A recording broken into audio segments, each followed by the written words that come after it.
ಹಾಗೂ ಹಜರತ್ ಹುಸೈನ್ ರದಿಯಲ್ಲಾಹು ತಾಲಾ ಅನ್ಹುರವರ ಶಹಾದತಿನ ದಿನ ಹಜರತ್ ಹುಸೈನ್ ರದಿಯಲ್ಲಾಹು ತಾಲಾ ಅನ್ಹುರವರ ಪ್ರೇಮಿಯರು ಒಂದು ರೀತಿ ದುಃಖದಿಂದ ಹೆಚ್ಚಾಗಿ ಸಂತೋಷ ಪಡಬೇಕು.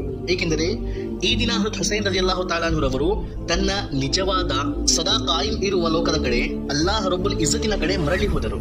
ಹಾಗೂ ಅಲ್ಲಾಹನು ಹಜರತ್ ಇಮಾಮ್ ಹುಸೈನ್ ರದಿಯಲ್ಲಾಹು ತಾಲಾ ಅನ್ಹುರವರಿಗೆ ಶಹಾದತಿನ ಅದ್ಭುತ ಪ್ರತಿಫಲದ ಮರಣ ನೀಡಿ ಅವರ ಸ್ಥಾನಮಾನವನ್ನು ಹೆಚ್ಚಿಸಿದನು.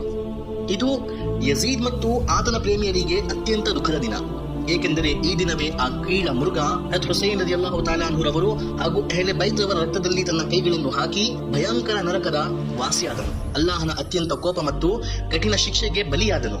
ಇದರ ದುಃಖ ಆತನು ಮಾಡಬೇಕು. ಸೊ ಈ ಕರಿ ಬಟ್ಟೆ ಧರಿಸಿ ಶೋಕ ಮಾಡುವುದು, ಚಾಕು, ಬ್ಲೇಡ್, ಕತ್ತಿ ಇದರಿಂದ ತನ್ನನ್ನು ತೊಂದರೆ ಕೊಟ್ಟು ತನ್ನ ರಕ್ತ ಹರಿಸುವುದು, ಇವೆಲ್ಲವನ್ನು ಅಲ್ಲಾಹನ ಕೋಪಕ್ಕೆ ಬಲಿಯಾಗುವ ಕಾರ್ಯಗಳು ವೀಕ್ಷಕರೇ. ಶಿಯಾರವರು ಇದನ್ನು ನಂಬುತ್ತಾರೆ, ಅವರು ಇದನ್ನು ಮಾಡುತ್ತಾರೆ. ಅವರ ಕಾರ್ಯಗಳ ಲೆಕ್ಕ ಅಲ್ಲಾಹನಿಗೆ ಅವರೇ ನೀಡುತ್ತಾರೆ. ನಾವು ಅಹ್ಲೆ ಸುನ್ನತ್ ವಲ್ ಜಮಾತ್, ಹನಫಿ ಆಗಲಿ, ಶಾಫಿ ಆಗಲಿ, ಮಾಲಿಕಿ ಆಗಲಿ, ಹಂಬಲಿ ಆಗಲಿ, ನಾವು ಈ ಕಾರ್ಯಗಳನ್ನು ಮಾಡುವ ಅನುಮತಿ ನಮಗಿಲ್ಲ ವೀಕ್ಷಕರೇ.